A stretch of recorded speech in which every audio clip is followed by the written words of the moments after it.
We solve problems. The client comes in, it's not, I'm going to do, these things I've done for 10 other clients. What is their specific problem that they need our help on, and how can we make it better?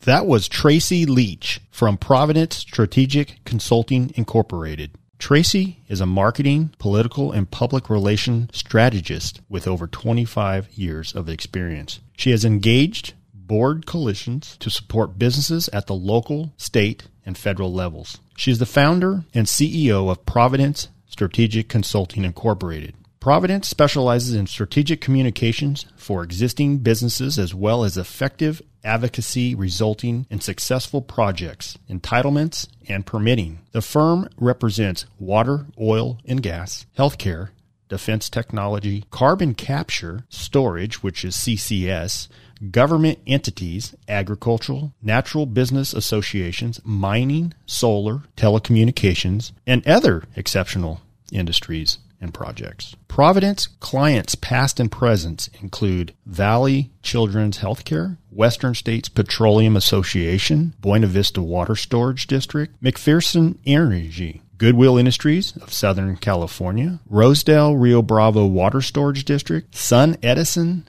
Valley Water Management Company, Greater Bakersfield Chamber of Commerce, Water Association of Kern County, Oildale Mutual Water Company, Golden Queen Mine Company, National Independence Automotive Dealer Association, and many more outstanding companies and organizations.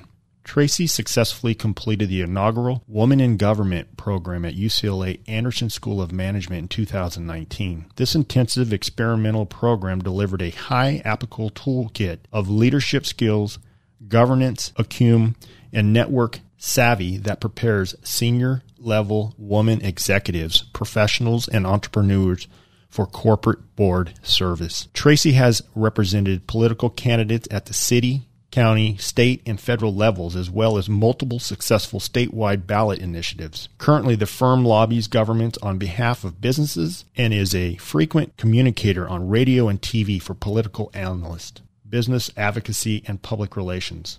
The firm markets most of the top California political slate mailers. In December of 2017, after a rigorous vetting process, Providence was accepted as a partner in the Worldcom Public Relations Group. Worldcom provides access to the international creative capacity of over 2,000 communications professionals in 115 cities and in 49 countries on 6 continents. In today's show, we discussed what a PR firm really is. Later in the show, we talk about crisis communications. And be sure to stay tuned to hear rapid-fire questions from our friend, Tracy Leach. Welcome back to the Our 2 Cents podcast, the show where your local professionals sit down with an array of guests to hear their story and impart some wisdom for both business and life-improving skills. This is your place to hear business and community leaders discuss relevant topics that matter to you. And welcome to Our 2 Cents podcast. I am Troy Burden. I am your host today. And before we get in today's episode, I encourage our listeners to go back and follow us on all of our social media platforms. We are on Instagram, Facebook, LinkedIn, and YouTube. And of course, we have a great webpage that you can communicate with us. We can actually get some interest on new shows coming in, something that you'd like to hear. We'd love to hear from you. And also you can give us great feedback as well. Today I have a friend, old friend. I don't say that necessarily we're old, but I've known her for some time. Very interesting business. We're going to get into her. But before we do that, I want to talk about maybe going into your passion, Tracy. So today's guest is Tracy Leach. She's the president and CEO of Providence Strategic Consulting Incorporated. I almost had a hard time saying that, so I probably will at some point. But, we got a lot of things to talk about, and I know that your firm has maybe some niches or some specialty roles, but you have a broad horizon as well. But before we even get into the business, I want to go back and talk about Tracy. When did you know, first of all, that you actually wanted to work for yourself and have some type of a firm? Oh my gosh, when I was really young, and thanks for having me, Troy, this is fun. When I was probably in my 20s, my father, who had his own business, said, be a consultant, work for yourself. I remembered that, and I pursued that eventually. at first. I mean, I was a stay-at-home mom in my 20s, so that was craziness. Crazy talk. Was Dad in the consulting business? My dad, no. He owned Ridgecrest Automotive. I grew up out in the high desert. Okay. And he owned Ridgecrest Automotive, had a gas station, Chevron station, for many years as well. And they owned that. My parents owned that business for 50 years. Wow. Yes. I grew up with entrepreneurs and working for yourself. And so he highly encouraged his kids to do the same. He just thought that was the best path to success. So how many attempts did it take? Or was this your dream and it worked and you're still doing it? Or did you go through a few different stepping stones, if you will? Well, no, I didn't know what I wanted to do, which is common, I think, for a lot of young people. I wasn't certain, but I eventually got a political science degree and minored in communications, and we've ended up in communications as a business. And it was just a natural occurrence of events where I was doing political campaigns, running them, managing them, consulting on them. And then it was, hey, could you do this? Hey, could you work on a statewide ballot measure campaign? So I did 8 of those. And then it was, hey, these developers are having a tough time getting this project approved, permitted. Right. And it was the same practices. It was the same skill set. So you transitioned as you seen the need. Yes. We filled a need. Very interesting. And we do that to this day. I tell my staff, we solve problems. The client comes in, it's not, I'm going to do, these things I've done for 10 other clients. What is their specific problem that they need our help on? And how can we make it better? Well, I think that's kind of what the word consulting means. Mm-hmm. You may not be the solution for everybody, but you may have a resource that will actually help a client. Exactly. And I've done that many times. We've had some very strange requests, just oddball kind of requests from clients. We're doing marketing, or we're doing comms, or we're doing public outreach to make sure the project's permitted, but they'll ask for a resource. I've gotten them attorneys. I've gotten them HR. I've gotten them all sorts of engineering firms. It's just, they expect us to help them. So it helps solve my problem. There's people that come here to maybe start a business and don't know our economics or our demographics or hiring pools or where do I get these services. A good example, you referred me years ago to Golden Queen Mine. Yeah, that's right. And that was very unique. That was a Canadian company, if I recall. Yes, at the time. The Canadian way is very different than the U.S. way, even though we have a lot of similarities and we love each other in most cases. They were talking to me about benefits and how do we get, they were wanting to get people to come out to their facilities to do wellness clinics and checkups and flu shots and things like that. And they really just didn't know. And of course, they have a government-ran healthcare system, so they were not familiar with ours. So that was a great example and a fun experience as well. It is. I'm glad you reminded me of that. Yes, that was years ago. But wonderful. So when I first met you, you were in the Young Wooldridge building. Yep, renting an office. I think, how big were you then? That was Deanie. It was me. It was you and maybe one person? And then I'd person? hire kids to do admin, young people to do administrative. Before that, I was working out of my house. So that was a big step up, a rented office at Young Wooldridge building. And you mentioned young people for projects, and you still do that today, internships, don't you? Yes, we do. Yeah. You do a great job, by the way, and I'm not just saying that to you because you're in front of me and we do have a relationship, business relationship together, but you really lift up your people. Thank you. We love it. It's so gratifying. I really enjoy it. I appreciate that because, the people is the backbone of your business. Absolutely, 100%. It can go really good or really bad. So, yes. It's a very tight niche, family oriented type atmosphere when I come into your office. So, let's talk about your team. How big is it? We are up to 12 employees and a lot of consultants and contractors that we use on the regular. So that's super helpful. We have offices in Bakersfield, of course, and in Fresno. Mm-hmm. And I have a couple of staff in Fresno. And we have 12, and then we try to have 2 interns nearly all year. They do 3-month internships, and we get a lot of applications for those. And it's so much fun. It's great for them, of course. They want job experience. They're really good young people. But it's good for our staff. They get to manage and mentor and teach and check in on and they get to learn how to manage people. And so it's a really great program. Plus we see them all over, whether they work for us, sometimes we hire them, that's happened, but they also end up all over the place. And we kind of take a lot of pride in that they know how to work, they know how to show up, they know how to be professionals, right? And email and do all those things. And it's just a lot of fun. It's very gratifying to see them succeed. I agree. I completely agree. You're giving back, and that's awesome.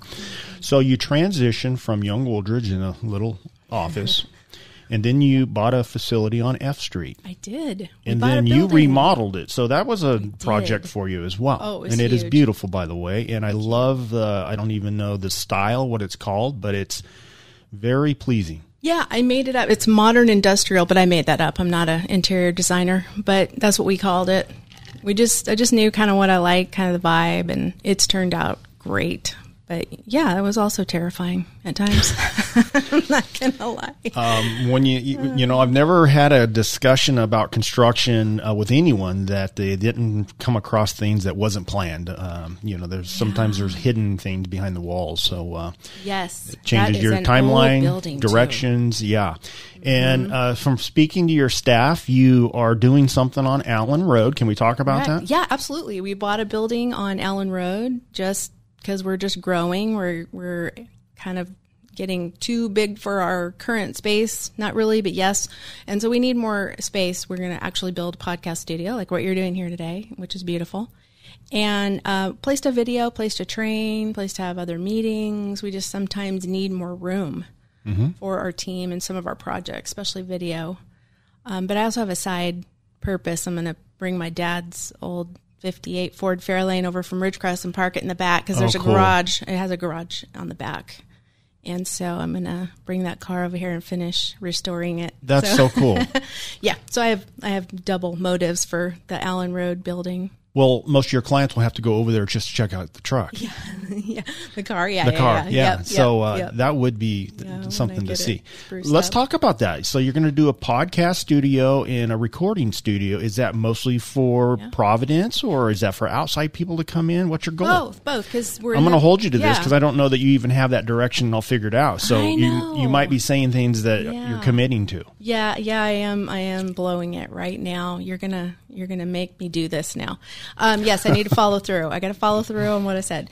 The team's been working on a podcast idea for probably a couple of years, and we just didn't really have the space to implement it. So I finally decided I'm gonna do this. I'm gonna buy another building, and we did. But yeah, the idea is to use it for Providence, but as also our clients. We're in that field of communications and public relations, and sometimes it's appropriate for a particular client to have a podcast or to do an interview, some kind of marketing, public relations purpose. So here we go. Public relations is a big word to me. I'm really not sure what the true definition of public relations is.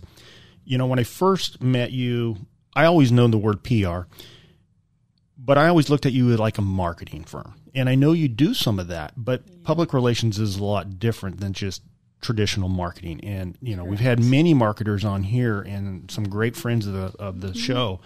But what you do is very different. So let's talk about public relations, because I know you get into government and working with some big corporate things and maybe even some things that are visionary and are trying to get some traction. So share with me a little bit what this PR is all about. Sure. Yeah. No, we are a public relations and public affairs firm. In public affairs, I think, is a lot less known as a term than PR. So a lot of companies that really need a public affairs team look up PR. They Google PR firm. And we come up because public affairs is more policy oriented typically. You're working on public policy, you're working on project permitting. We specialize in that, and we do a lot of that. We don't refer to ourselves as a marketing firm, even though we do some marketing. You have to. Right. We certainly engage in marketing for some clients, like Goodwill Industries, in Kern and Tulare and Kings. We certainly do marketing, but that's not the specialty we bring to the table. It's more government affairs. Yes, we interact with government to help smooth the waters and build the relationships and get things done, get responses, get things accomplished that they need in order to get permitted. Before they come to work for me, my team's always, they just think your building here and the Burger King and the shopping center all just materialize until they come to work for us. And they go, oh my gosh, I had no idea how difficult this is. Sure. What they have to go through, what an entrepreneur, a developer does to make those things happen it's extraordinary.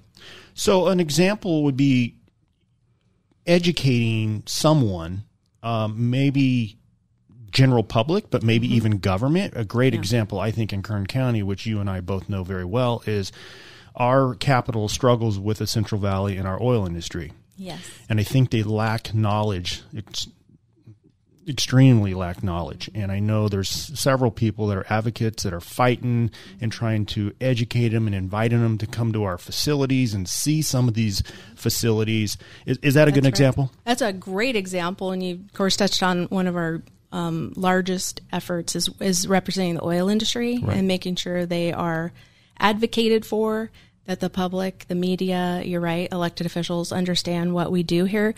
Some of them are clearly in Sacramento are never going to get it. They have very little interest, it seems. They don't want to get it. They don't want to get it. They want to keep getting their oil from Saudi Arabia, and that frustrates everyone involved, particularly the people who've worked here for generations, producing oil and natural gas. And so we love doing that and advocating, and it's critically important. You can't look around you and not see something that's a petroleum-based product. It's impossible in our standard of living that we enjoy here in California and throughout the first world, and yet that's ignored. It's continues to be imported. So that's the kind of thing we would do, is we would say those very things to the media, the public, the political officials. We've built this massive coalition, Kern Citizens for Energy, to support the oil and gas industry, and we manage that, and we use marketing and PR tactics to manage that. But the goal is a policy against oil and gas that we are battling, we are fighting. Sure. And we are trying to preserve our way of life here. And we think oil and natural gas, like so many products, food, ought to be made here. It ought to be produced locally. Why in the world are these tankers coming over with 2/3 of our energy? Right. And the products we need to survive daily life. Yeah, we've done many podcasts regarding the oil industry. Chad Hathaway's been on several times. I heard that one. George Harmer as well, which is trying to spearhead a committee and trying to educate some of the people in Sacramento, which is just difficult. And, I'm a Taft boy. So if you're not, if you're from Taft, you're in oil.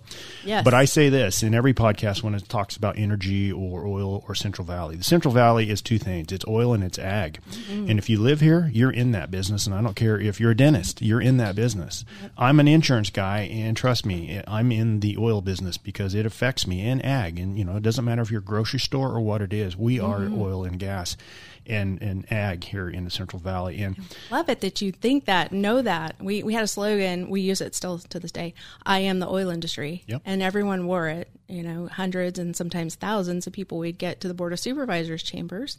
That's what we do. Right. And they're wearing that sticker. It doesn't matter what they do, like you said.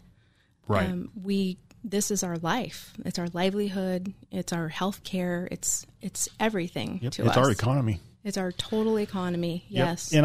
And I saw a word somewhere probably on your webpage that I'm familiar with, but it's kind of a new word in the oil industry, and it's been floating around maybe a couple years, and that's carbon capture. Yes. And that's something that you guys are very involved in. Very involved. Let's talk a little bit about that. Well, you would ask me that, but, carbon capture is what it sounds like. Mm-hmm. So you're capturing the carbon that is occurring with a lot of these productivities and occurs naturally in our atmosphere. But the goal is to sequester it or store it underground. And Kern County and the San Joaquin Valley has unique geology to effect that and make that happen. So several of our largest oil companies most of them, in fact, in the area are engaging in projects. They are bringing projects forward that would capture carbon and store it underground. And so far, it's something much of Sacramento and Kern agrees on for a change, which is nice. Right. That they believe this needs to happen in order to achieve their own goals. Sacramento wants to achieve some pretty aggressive goals as far as removing and reducing carbon and other constituents from the air. And so this needs to happen. They agree.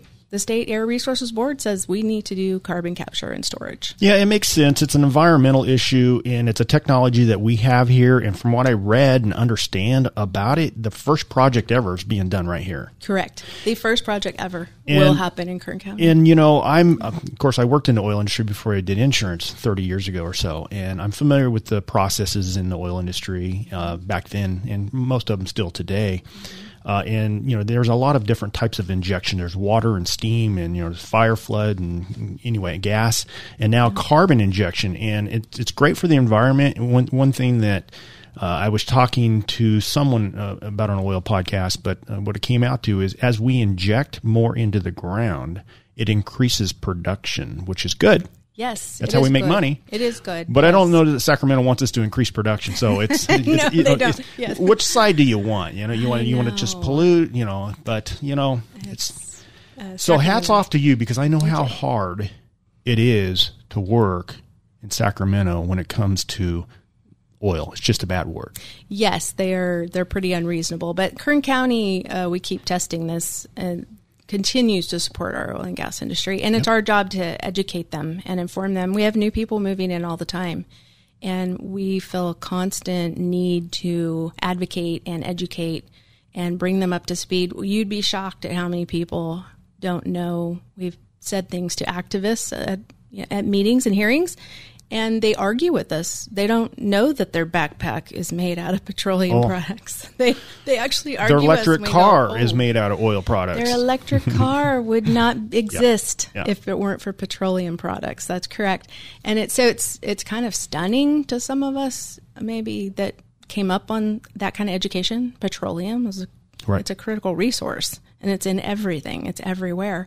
And no, they are pretty argumentative. And then they hop back on their diesel-powered bus and go back to L.A. or wherever.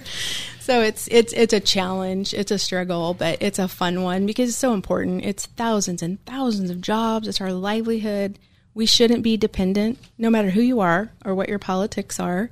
We shouldn't be dependent on foreign countries that abuse the environment, abuse women, abuse their citizens. And they're the ones we're reliant on for this vital resource. Mm-hmm. That just makes no sense to those of us in Kern County who understand the value and importance of this industry. So no, we think it ought to be made here and for a variety of reasons. Yes, it benefits Kern County. Yes, there are jobs and tax revenues and all those things, but just the moral argument sort of stuns me that Sacramento dodges that ethically I thought you cared about the environment. Many of these countries have no regulations. Yes. None. Yes. And we have the strictest and easily in the country, if not the world. We have the strictest environmental regulations. And we bring forward this product that everyone's using and get, a tongue lashing for it. Yep. It's frustrating for the people in the industry, which hurts. They're not bad. They're providing a vital resource. They used to be appreciated for that. It used to be a wonderful thing, a big thing to celebrate. I've always said this because my family has been in the oil industry, grandfather and prior. Oh, nice. And the comment's always been when I was little, if you ever get a job for a major oil company, you're set for life. That's not the case anymore. It's very volatile, very difficult. It's changed dramatically. I insure a lot of businesses here that are in the oil industry that has relocated to Wyoming and Texas. They still have a California presence, but they've just left. You know? And, even though we talked about it, we have this product that we can produce here and we can do it right and we can do it clean. It generates tax revenue and jobs. Oh, yeah. I know it's so frustrating. You just can't get your head around it. It's like, why can't they understand that this is not as bad as they wanted to make it? So let me pivot. So I'm an insurance person, insurance advisor, agent, whatever you want to call me, and I have associations, and there's a million out there that I belong to regarding my industry, and I pay into a political action committee type fund on a month-to-month basis as like health underwriters, and we pay people in Sacramento or the federal government to go sit down with politicians and talk about healthcare issues or health insurance issues or whatever the case is.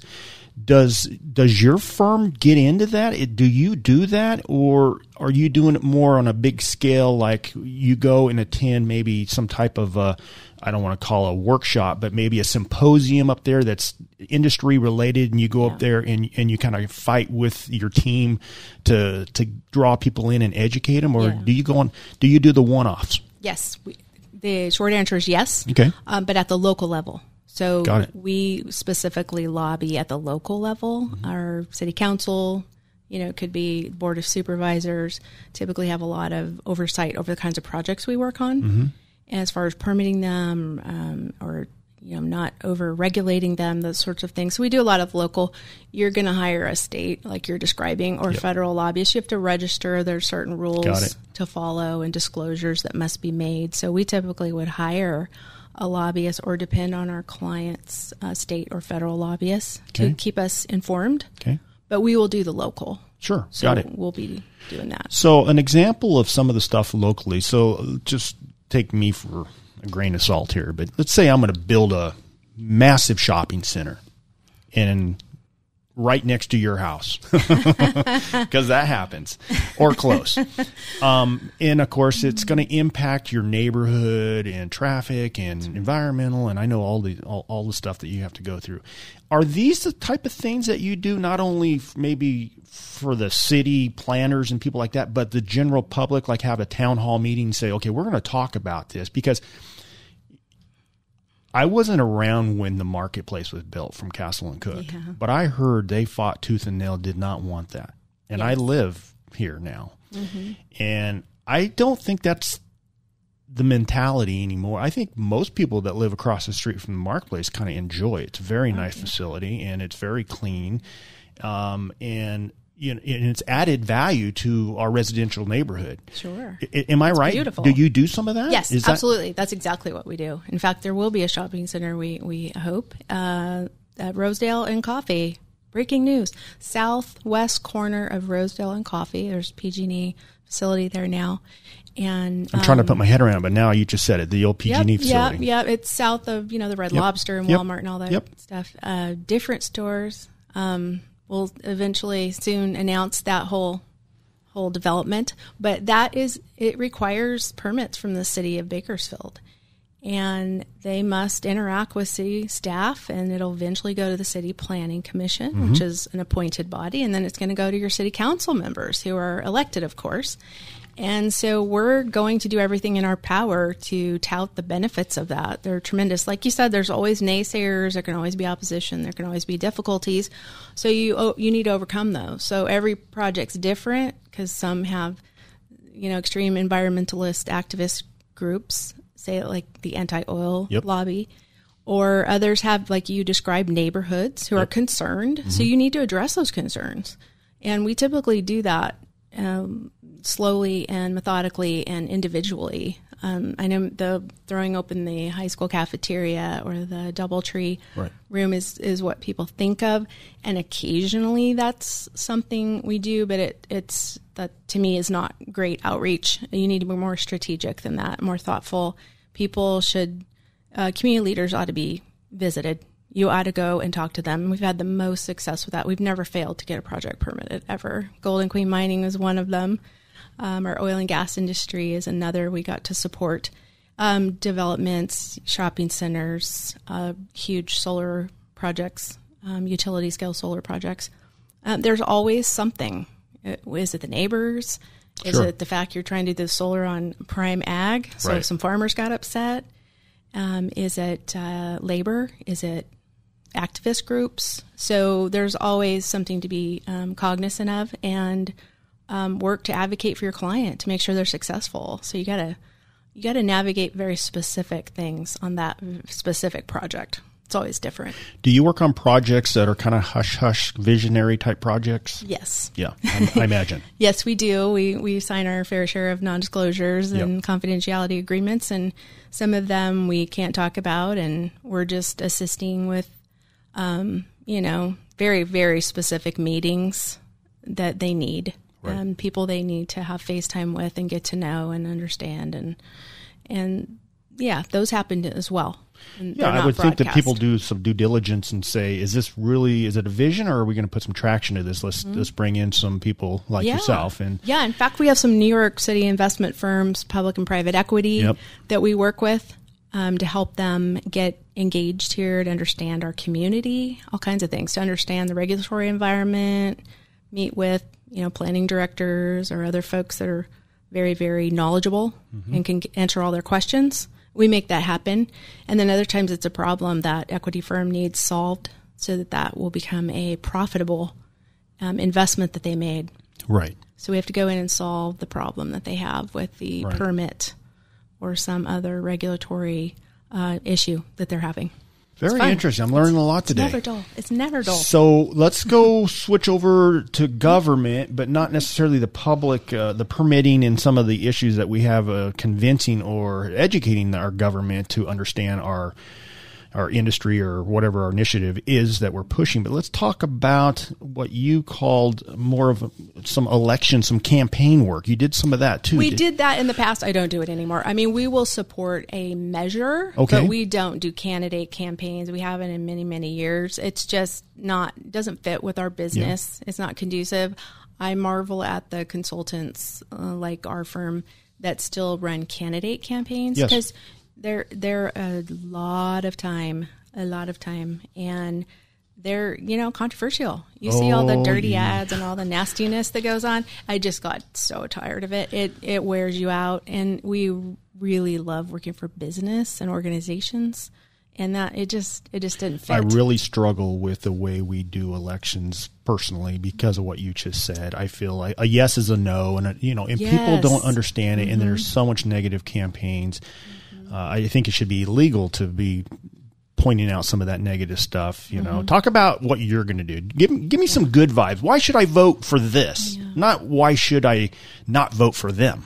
That's just the way I was brought up. I know. I agree. As a lot of people say that and feel that way, and so it just brings up a plethora of emotions that we just don't want to get into. We do measures. I love ballot measure campaigns. Those are fun, and we'll do marketing or PR for those little efforts, a ballot measure, but we're not, for the very reason you just stated, we're not going to get into candidate campaigns anymore. It's too much fun working for businesses and, jobs and revenues. And it's so exciting. I love entrepreneurial people. It's so fun to watch the multiplier effect on a community of, like you said, the marketplace is extraordinary. And so more of those, please. Absolutely. We have some beautiful facilities in Bakersfield. And, we kind of get a bad name. People go, you live in Bakersfield? Well, we drive through that every once in a while when we drive up north. And it's like, you ought to come by sometime. Check it out. And then when they come here and they go, wow, schools, streets, things.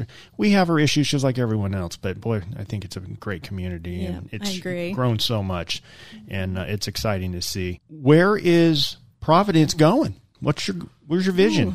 Do you have a end game plan, or do you just keep going? Just hit the accelerator, floor it. Yeah.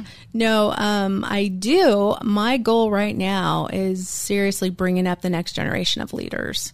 That's a daily thought process I have that I have a consultant helping me with, because we need to always be thinking about the next generation. I want them to have leadership and success. And so I'm having a lot of fun identifying those future leaders and trying to pour as much as I can into them. And because I don't really remember a lot of that working as a consultant, that I had a few mentors, but it was not a lot. And I love these mostly young people that we employ, pouring into them and watching them get it, and the light goes on, and then they go out and do it themselves. And it's just, there's just a ton of satisfaction. I see you empowering your people a lot and sending them to workshops or symposiums or whatever it is, because you're very visual on social media. And I see, so-and-so's in New York at a convention, and that's very cool. So fun. And of course, it's nice that you don't have to go to all of them too, because then you're just stretched so thin. Right? Yeah, no, I know. Yeah, that's very true. But Amanda, my director and vice president of operations and director of HR, is really good about that mentoring piece too. So we're on the same page as far as bringing up the next generation of leaders, and they just need the experience. They are just tremendously willing to take feedback, and we don't mess around. We give them honesty. We tell them what they need to improve on and where they're just thriving and killing it. Mm-hmm. But I mean, they're young people. They have a lot to learn. We all did. So I usually tell them those kinds of things I got in trouble or screwed up or messed up in media training. We media train a lot of professionals, CEOs, and so how to speak to the media, how to do those interviews. Interesting. And so I used to say every other word. So I tell them that. It's just practice and learning some tricks and tips. And we give those to our clients, but also to our employees. We want them to be professional and represent themselves very well and represent our clients really well. And how you present yourself is huge. So we talk a lot about that whole professional presentation piece, and then try to put some substance in there, how to do these projects, how to execute them. Tracy, you mentioned here that you went to UCLA Anderson School of Management in 2019. I did. Is this where you learned your technique and your ability to be a consultant? No, not really. I kind of had the consulting thing down, but that was women in governance, and they were actually encouraging women. It was very specific coursework through getting you on corporate boards, governing boards. Okay. And I just thought it sounded really fascinating and intriguing. And I think if women are going to serve on corporate boards, they ought to love business and love entrepreneurship and love capitalism. Yep. And so I think that was a plus. So it was an inaugural class. There was only about a dozen of us women in it. It was really cool. It was very well done. And now they do it every year. That was the first class from UCLA, Anderson School. Very cool. Yeah. Let's talk about Worldcom Public Relations Group. You're part of that. And I know you did a lot of research, and they probably ran you through the mill before they says we're going to let you be part of our association. They did. They were tough. They're a tough group, and that's why they're so good. I don't know what to liken it to, but it's a collaboration of public relations agencies around the globe. And I just saw another agency, I listened to him speak, who was a partner in it. And I just got fascinated and reached out to them. First, they're like, Bakersfield. Because they want partners, of course, from major cities, the Chicagos, the Austins, the LAs, all of the big major metropolitan areas, and then around the world in significant countries where they can do business together. Yep. And so it was fun getting Bakersfield on the map. I had a really good mentor in Worldcom. He helped me and gave me a chance to prove myself. So our leadership team, they go through your financials, your training. They audit you. Your hiring. Yep. Yes, you are audited and then interviewed. Mm-hmm. And then you have to present to the whole body. Right. And so it was really rigorous, and it was difficult. It was intimidating, honestly. But once you get through it, it's so extraordinary. Well, I'm sure it has some great positive effects on your business model, too, because I'm sure there were some areas that you probably needed to refine or sharpen or change. Oh, absolutely. And, methods and strategies and systems. It's like, this is probably not going to pass the test. We need to. That's been the benefit. And plus, I had started, the more I got into this business, I was getting frustrated with, large corporations here. They hire Los Angeles firms. They hire Sacramento or the Bay Area, whatever. And that didn't sit well with me. Bakersfield, Kern County, we should have the finest everything. Yes. The finest public relations, the most experienced, the most informed, best practices. Yep. So the only way to get that was to reach up. Yep. I felt I needed to play up. I needed to find people better than me that were intimidating. So I did. Worldcom Public Relations Group, and they accepted us as a partner, I think, in 2017. And yes, you're right. I've gotten exposed to just the best. Yep. Things I didn't know, things we weren't doing, and the best that we could do them. They bring that to the table. And then just cutting edge things that are happening in our field, like artificial intelligence is is coming, folks. I see it on every headline every day. There's all kinds of things that we're just being trained in, exposed to, taught, and just there's so many ramifications to everything that comes around. You can learn how to do it at a seminar, but what are the legal ramifications? Right. How should we protect ourselves? What kind of insurance should we have? Well, that's the thing I'm reading about is the risk. Risk. Yeah. Yes, mitigating risk, and they help with that. Yeah. There's so much knowledge base there, so much expertise there. It's extraordinary. So that has helped us grow, actually, tremendously. Well, it's good that you're hiring young employees because they are very flexible and they have a whole different view. And, I used to laugh and talk about the millennial movement, and I love the millennials, and that's not my point. But I always thought, where are they going to find their niche? And then COVID happened, and I thought, the millennials have figured this out because this, social media and doing things remote, it's just second nature to them. And it's like, Definitely. And so now, the baby boomers are kind of sliding to retirement or are there. And you see those different generations. Right now we have 4 different generations in the workplace. And so we have a lot of different dynamics of, when I do corporate meetings, business meetings, you got 4 audiences. And the delivery is different to all 4 of them. And we talk about communication and all the time when it comes to that. And that's what you folks do. Now, I saw on your webpage a couple things that I'm familiar with, but I want to talk about. Two services that I recall seeing. One of them was crisis communication. And the other one I want to say was cyber. Did you do some cyber stuff too? They're kind of the same. Yes. Okay. Because cyber is a big concern these days in the insurance world. Yes. And I have had clients get hacked, if you will. Yes.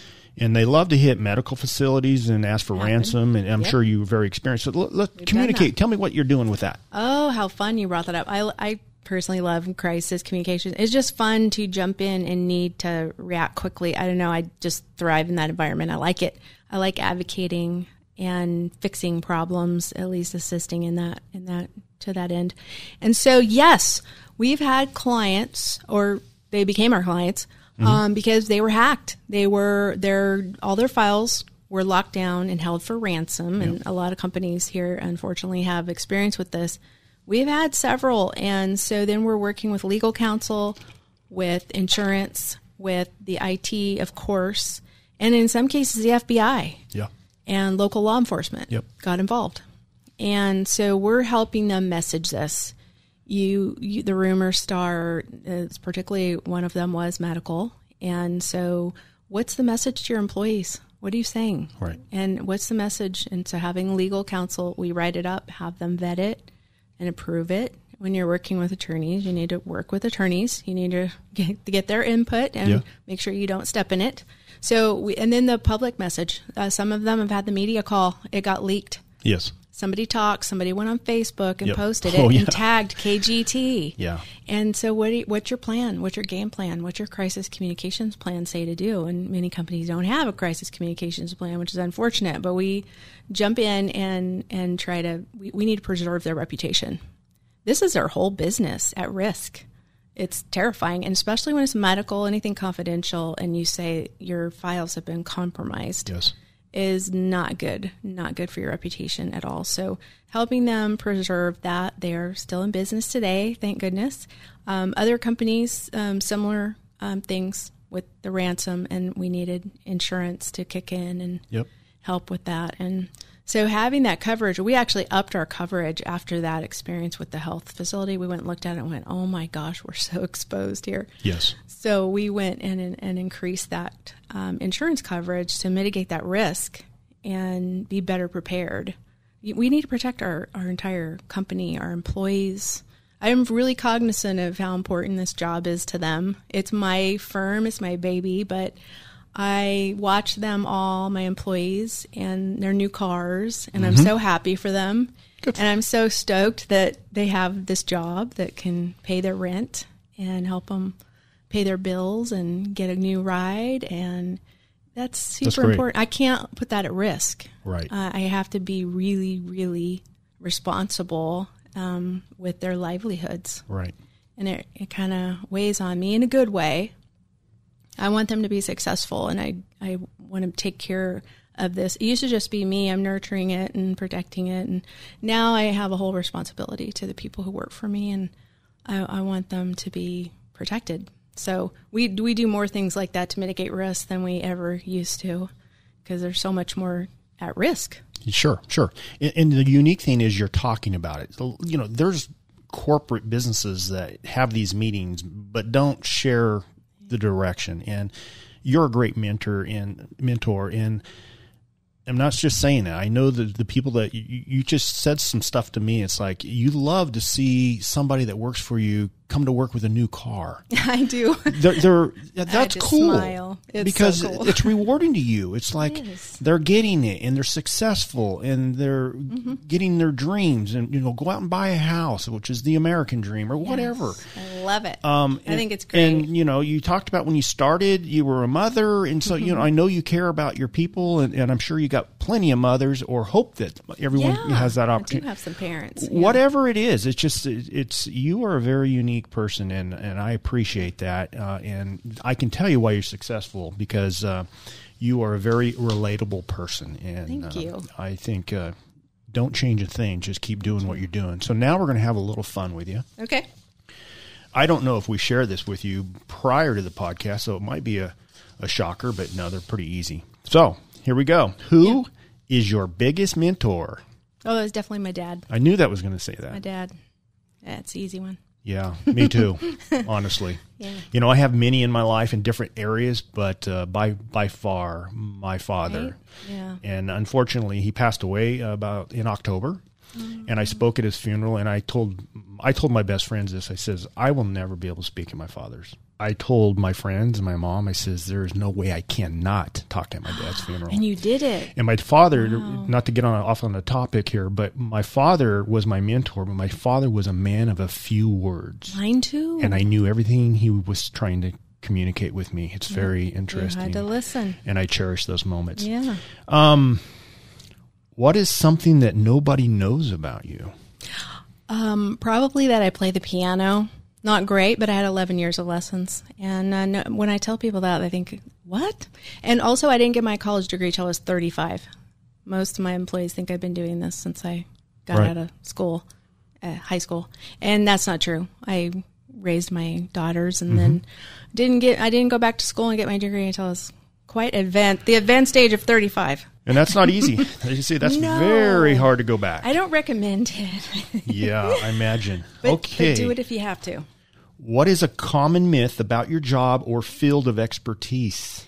Yeah, this one drives me crazy because PR, I think when a lot of people hear PR, and I've gotten ribbed and teased and all that about it, you lie you just for a shake living. hands and kiss babies. Yeah. Plus we're liars, and that I hate that so much because so when you've seen you're paid to say what you say? Yeah. They're not doing it the right way, then you're supposed to be ethical. In fact, all of the organizations we're members or partners in have very strict codes of ethics. You're actually supposed to be honest and ethical, but there is a smart way and a foolish way to communicate virtually everything. So we try to get really good at it and strategic about how we communicate things. But fabricating, no. But a lot of people, will tease you. PR, so you guys, you lie for a living, or you don't tell the truth, or that's not what it is. It's communicating. And even in relationships, there's a really, really smart way and a foolish way to tell your wife you're not going to make the kids, event at school.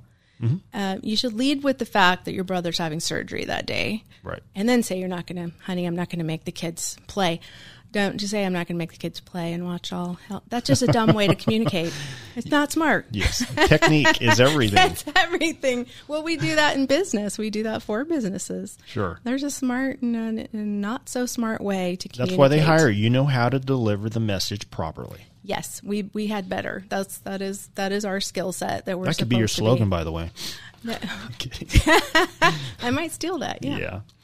We have Tracy Leach, President and CEO of Providence Strategic Consulting Incorporated. Tracy, thank you for educating us today and spending time with me. Yes, thanks for having me on. It was a pleasure. You bet. The show has been brought to you by the Law Office of Kyle Jones, Troy Burton with the Lynn Company, CPA John Duffield, Scott Hansen Real Estate Lender, broker and investor. Dave Plivlich, president and CEO of the Marcom Group and marcombranding.com. And Amanda DiGiacomo, president of Atlas Financial Solutions. You've been listening to the Our 2 Cents podcast. Check out the show notes for links and more information about the show. Also visit our website at our2centspodcast.com or catch us on Instagram at Our 2 Cents Podcasts. If you've enjoyed this podcast, please subscribe and share with others.